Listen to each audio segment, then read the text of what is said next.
Salam sejahtera bagi kita semua, saudara yang dikasihi Tuhan. Salam sukacita dalam perjumpaan kita hari ini. Bersama kita bersyukur untuk segala penyertaan Allah yang memungkinkan kita dalam persekutuan hari ini lewat ibadah rumah tangga. Dalam ibadah rumah tangga hari ini, Senin 10 Agustus 2020, yang menjadi keluarga penghimpun adalah keluarga Ibu Metilalang, keluarga Yosefus Sandalembang, dan keluarga Simon Padakari. Mari bersama kita siapkan hati dan pikiran kita menyembah dan memuliakan Tuhan. Dan saya undang kita berdiri, kita membuka Kidung Jemaat 395. Betapa indah harinya kita nyanyikan secara bersama-sama.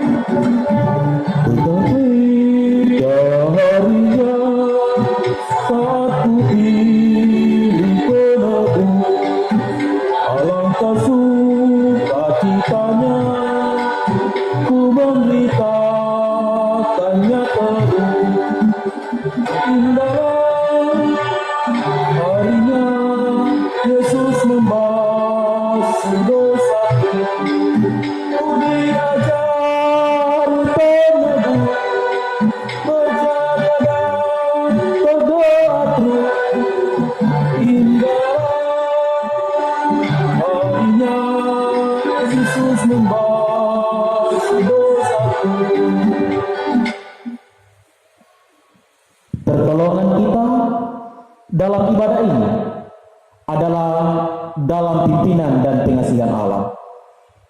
Turunlah kiranya anugerah salam damai sejahtera dari pihak Allah kepada jemaat yang bersekutu hari ini. Amin. Silakan duduk kembali. Kekasih-kekasih Kristus, dalam perkenanan dan pemeliharaan Allah, kita boleh dihimpunkan dalam persekutuan ini melalui media virtual di channel YouTube GTM Jemaat Moria. Semua ini karena kasih sayang dan pemeliharaan Tuhan. Karena itu, mari kembali kita memuji memuliakan Dia atas segala kasih sayangnya lewat Kidung Jemaat 293. Puji Yesus, pujilah Juru Selamat.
Kita akan bersama-sama merenungkan firman Tuhan. Karena itu mari kita berdoa terlebih dahulu. Kita berdoa. Terima kasih ya Allah akan pemeliharaan kasih-Mu dalam kehidupan kami. Dan hari ini ketika kami boleh bersekutu lagi di dalam Dikau lewat ibadah rumah tangga Jemaat Moria melalui media virtual, kami akan membaca dan kami akan merenungkan firman. Bukalah akal hati dan pikiran kami ya Allah, dan nyatakan bagi kami hikmat pengertian sehingga kami boleh mengerti, memahami dan mempraktekkan firman kebenaran. Berfirmanlah Tuhan Yesus, kami sudah siap merenungkannya. Amin. Jemaat yang dikasihi Tuhan, mari kita membuka bagian Alkitab dalam Injil Matius pasal 14 ayat 22 sampai ayat 33. Matius 14 ayat 22 sampai 33.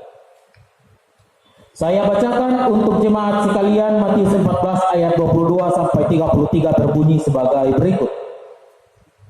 Sesudah itu, Yesus segera memerintahkan murid-muridnya naik ke perahu dan mendahuluinya ke seberang, sementara ia menyuruh orang banyak pulang. Dan setelah orang banyak itu disuruhnya pulang, Yesus naik ke atas bukit untuk berdoa seorang diri. Ketika hari sudah malam, ia sendiri di situ. Perahu murid-muridnya sudah beberapa mil jauhnya dari pantai dan diombang-ambingkan dengan gelombang karena angin sakap. Kira-kira jam 3 malam datanglah Yesus kepada mereka berjalan di atas air. Ketika murid-muridnya melihat dia berjalan di atas air, mereka terkejut dan berseru, "Itu hantu!" Lalu berteriak-teriak karena takut.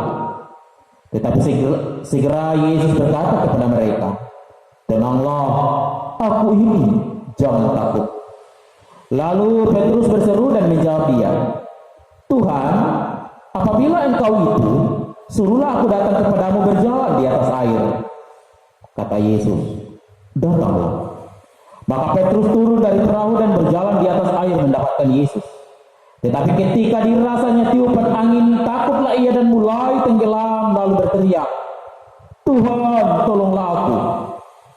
Segera Yesus mengulurkan tangannya memegang dia dan berkata, "Hai orang yang kurang percaya, mengapa engkau bimbang?" Lalu mereka naik ke perahu dan angin pun redahlah. Dan orang-orang yang ada di perahu menyembah dia, katanya, "Sesungguhnya engkau anak Allah." Amin. Saudara-saudara yang dikasihi Tuhan, jemaat yang berhimpun, yang menyaksikan dan mengikuti ibadah ini dimanapun berada, termasuk keluarga-keluarga penghimpun. Mungkin pada umumnya kita manusia pernah merasakan takut. Jemaat juga mungkin pernah merasakan ketakutan. Ibu bapak bisa membayangkan ketika kita ada dalam suasana rasa takut. Satu hal yang sering kali terjadi ketika manusia ada dalam suasana dan rasa ketakutan adalah hati, tubuh, dan jiwa pikiran ini tidak tenang. Ketika kita ada dalam ketakutan, konsentrasi kita tidak bisa fokus. Tidak bisa fokus karena dihantui oleh rasa ketakutan itu sendiri. Hati, tubuh, jiwa, dan pikiran tidak bisa konsentrasi. Bahkan saudara-saudara, ketika seorang takut, merasakan ketakutan, maka ada banyak hal-hal negatif yang bisa muncul. Contoh kecil dalam bacaan kita hari ini, ketika murid-murid Yesus ada di tengah danau Galilea, dan ketika berada di tengah danau Galilea, mereka kemudian diombang-ambingkan oleh gelombang angin syakal di danau tersebut.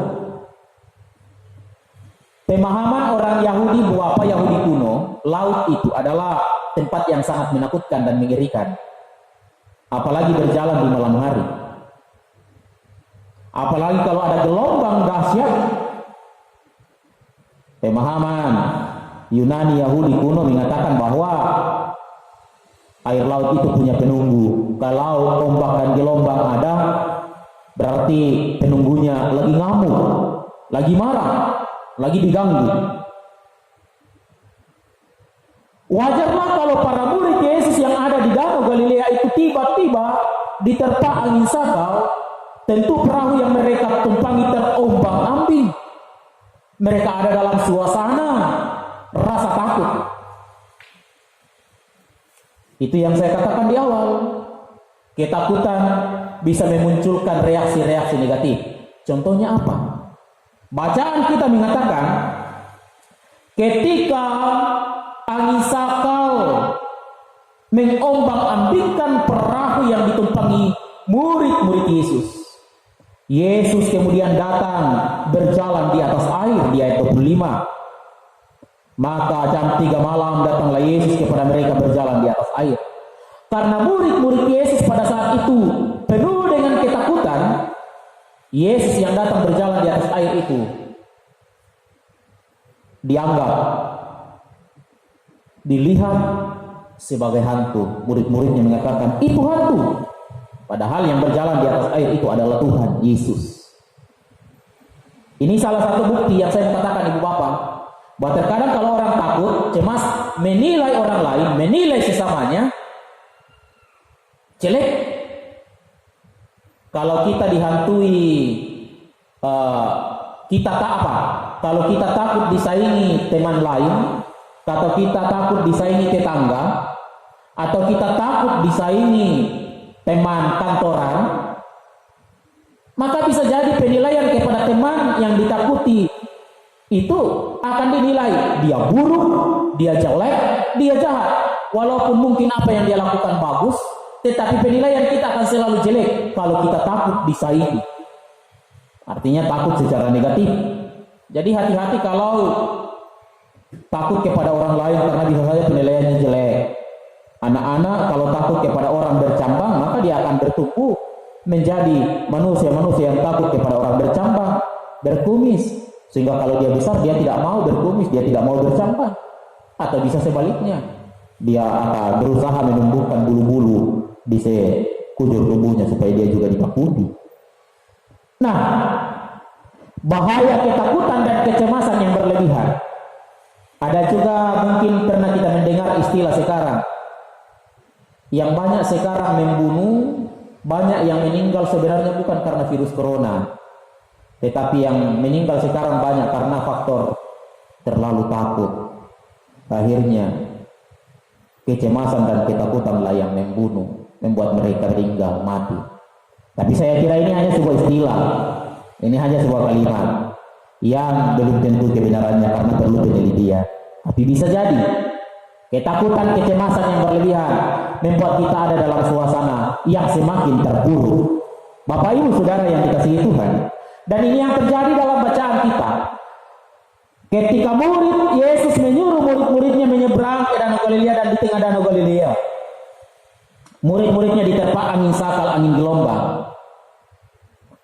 Danau Galilea lebarnya kurang lebih 10 km, panjangnya kurang lebih 26 km. Bapak Ibu, saya kira manusiawi kalau mereka takut, manusiawi kalau mereka cemas di tengah danau yang besar itu, mereka kemudian dihantam oleh ombak dan gelombang. Itu manusiawi. Tetapi persoalannya adalah, kalau kita menelusuri bacaan ini mengatakan Yesus menyuruh mereka. Jadi mereka berjalan ingin hendak melewati Danau Galilea, menyeberang Danau Galilea, bukan inisiatif murid-murid, tetapi perintah Yesus. Yesus menyuruh mereka. Di sini letak persoalannya. Yesus yang memberi perintah, Yesus yang memberi tugas. Dan persoalannya sehingga Yesus katakan, hai kamu yang kurang percaya, bukan tidak percaya tetapi kurang percaya. Persoalannya di situ. Yesus memberi perintah, tetapi perintah Yesus. Kemudian seringkali manusia kurang yakin, kurang percaya. Jangan-jangan Tuhan meninggalkan saya. Apakah Tuhan akan menolong saya? Ibu Bapak, firman ini mau mengatakan, ketika Yesus yang memberi tugas dan tanggung jawab, ketika Allah yang memberi perintah, Allah yang menghendaki kita hidup seperti itu, jalani, jangan takut, jangan gentar. Mengapa? Kira-kira jam 3 malam datanglah Yesus. Artinya apa? Yesus tetap memonitor, Yesus tetap memantau, Yesus tetap melihat. Bukan hanya sekedar memonitor, memantau, melihat, tetapi pertolongan juga akan datang dari pihak Allah. Ketika Petrus berjalan, ia awalnya bisa berjalan di atas air karena pandangannya fokus kepada Yesus. Tetapi ketika dirasa angin sudah datang, ia tenggelam. Dan ketika ia berteriak, Tuhan tolonglah aku, pertolongan itu akan datang. Itu yang saya mau katakan. Yesus bukan hanya sekedar memantau, memonitor, melihat, tetapi Yesus juga akan menyatakan pertolongan bagi yang berseru kepadanya, Tuhan tolonglah aku. Bapak Ibu Saudara yang dikasihi Tuhan, ini pun akan nyata dalam kehidupan kita yang sungguh-sungguh percaya. Yesus bukan hanya melihat Allah, bukan hanya memantau, tetapi ia juga akan menyatakan pertolongan bagi saya dan saudara-saudara. Ketika kita berseru hanya kepadanya dan percaya sungguh kepadanya. Yang terakhir, kita lihat Yesus berjalan di atas air. Dan ketika Petrus mengetahui bahwa itu adalah Yesus, Petrus berseru, Tuhan, kalau engkau itu adalah benar Allah Yesus, suruhlah aku turun dan berjalan di atas air. Dan Yesus katakan, datanglah. Petrus turun dari perahunya. Ingat, Petrus turun dari perahunya. Ini masih gelombang dahsyat, ibu bapak, belum tenang. Yesus turun dari perahu.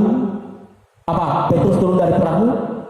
Bayangkan Petrus bisa berjalan di atas gelombang, ombak yang dahsyat itu. Mengapa? Karena ia fokus kepada Yesus. Ia percaya bahwa Yesus bisa menyelamatkan dia. Ia fokus kepada Yesus. Ia tidak fokus kepada gelombang dan laut, ombak dan angin.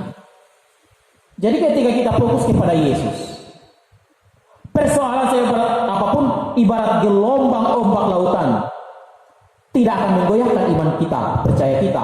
Kita akan tetap berjalan di tengah gelombang. Ingat, gelombang belum aman, ombak masih menghantam perahu itu.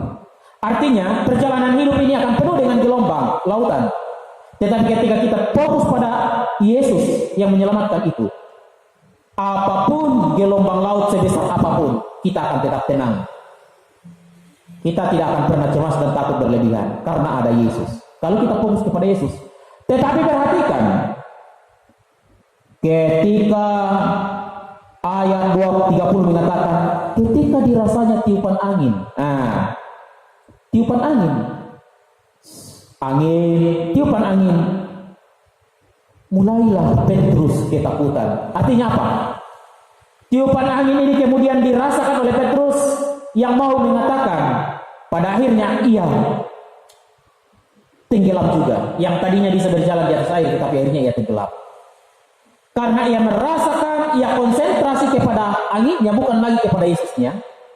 Akhirnya buyarlah, tenggelamlah ia. Tetapi ketika ia tenggelam dalam gelombang lautan duniawi, ia berseru, Tuhan, tolonglah aku, sehingga Tuhan pun menolongnya. Bapak Ibu jemaat yang dikasihi Tuhan, saya kira ini menjadi pengalaman iman bagi kita. Menjalani hidup ini, bacaan ini mengatakan fokus kepada Yesus. Tetap berpengharapan, tetap percaya kepada Yesus. Jangan fokus kepada masalah. Yesus lebih besar dari sebuah persoalan. Dan kalaupun kita goyah karena rupa-rupa perjalanan dunia ini, berserulah kepada Yesus, Tuhan tolonglah aku. Karena di dalam Yesus, manusia tidak akan pernah dikecewakan. Berseru kepada Yesus, saudara tidak akan pernah dikecewakan. Selalu ada kehidupan yang terindah di dalam Yesus. Amin. Kita bersyukur firman-Nya boleh kedengaran, karena itu mari kita akan bersama-sama merespon firman ini. Sekaligus kita bersama membawa ungkapan syukur kita kepada Tuhan. Kita akan membawa kidung jemaat, kita akan menyanyikan kidung jemaat 389. Kita akan nyanyikan bersama-sama, besarlah kasih Bapakku.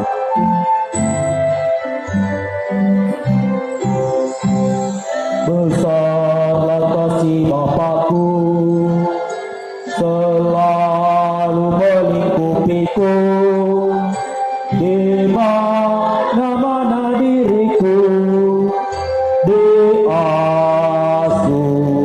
Ya, betapa kasihnya besar, betapa kasihnya besar, tak usah hatiku gentar, ku berbahagia benar diasuhnya. Kekasih-kekasih Kristus, mari kita satu dalam doa syafaat, dan dalam doa syafaat ini kita akan mendukung dalam doa keluarga-keluarga penghimpun, yaitu keluarga Ibu Meti Lalang, keluarga Yosefus Sandalemba, dan keluarga Simon Padakari. Mari berdoa. Terima kasih Tuhan karena firman-Mu boleh kami baca dan renungkan lagi hari ini. Biarlah kami sungguh percaya kepada-Mu dan jalani hidup dan kehidupan ini. Tuhan Yesus, kami mau berdoa buat saudara kami yang menjadi penghimpun saat ini, ada keluarga Ibu Meti Lalat, keluarga Yosefus Sandalembang, keluarga Simon Padakari. Berkati mereka semua Bapa. Ibu Meti dalam tugas tanggung jawabnya akan tetap kuat, sehat, dan selalu berhasil dalam nama Tuhan.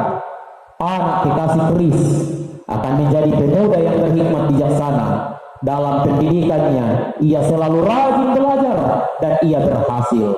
Ibu Meti Lalat beserta anak kekasih Kris dipelihara Tuhan, diberkati Tuhan dalam kehidupan mereka. Kami berdoa keluarga Bapak Yosefus Sandalembang, Tuhan berkati.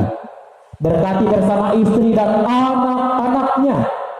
Usaha Pak Yosefus Sandalembang akan diberkati Tuhan. Selalu berhasil usahanya meskipun di masa pandemi ini. Pak Yosefus Sandalembang juga akan selalu diberkati Tuhan, bahagia bersama istri. Dan anak-anaknya juga menjadi remaja dan pemuda yang berhikmat bijaksana, bertumbuh dalam kesehatan, dan ketika juga menuntut ilmu, mereka akan selalu rajin belajar, berhasil di dalam nama Tuhan. Berkati keluarga Simon Padakari, Tuhan nyatakan hidup terindah bagi mereka. Simon Padakari dalam kehidupan mereka juga akan aman dalam kasih sayang-Mu. Berkati keluarga-keluarga mereka, saudara-saudara mereka, keluarga besar Ibu Meti Lalat, keluarga besar Bapak Yosefus Sandalembang, keluarga besar Bapak Simon Padakari, selalu ada dalam lindungan kasih. Ya Tuhan, persembahan syukur oleh keluarga penghimpun dan jemaat-Mu Tuhan berkati, sehingga semua bentuk persembahan syukur, kehadiran tubuh jiwa raga mereka menjadi persembahan yang harum, yang berkenan bagi kemuliaan nama Tuhan.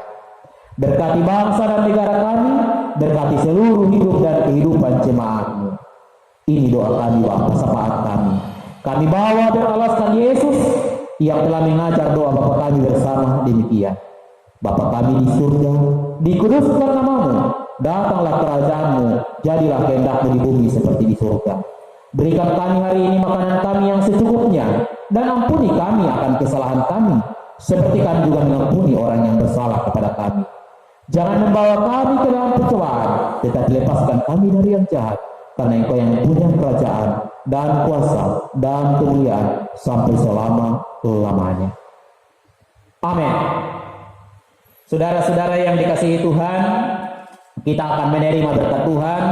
Karena itu saya undang kita berdiri. Kita menyanyikan Kidung Jemaat 387 sebagai respon iman kita atas segala kasih sayang Tuhan. Tuhan Allah memimpin. Tuhan Allah memberi rahmat-Nya padaku dan susu di menebus yang hina bagaiku. Namun ku tahu yang ku percaya dan aku yakin kan kuasanya. Ia menjaga yang ku taruhkan hingga harinya kelak. Arahkan hati dan pikiranmu saudara-saudara dan terimalah berkat dari Tuhan. Di dalam damai sejahtera Allah, kasih pemeliharaan Yesus Kristus dan Roh Kudus memberkati selalu kehidupan keluarga Ibu Meti Lalat, memberkati selalu kehidupan keluarga Bapak Yosefus Sandalembang, keluarga Simon Padakari, menuntun mereka dalam segala aktivitas hidup dalam damai sejahtera, dan memberkati jemaat sekalian sekarang dan selamanya. Amin. Demikian ibadah kita saudara-saudara. Terima kasih keluarga Ibu Meti Lalat, keluarga Yosefus Sandalembang, keluarga Simon Padakari yang menjadi keluarga penghimpun. Terima kasih buat jemaat sekalian. Selamat malam.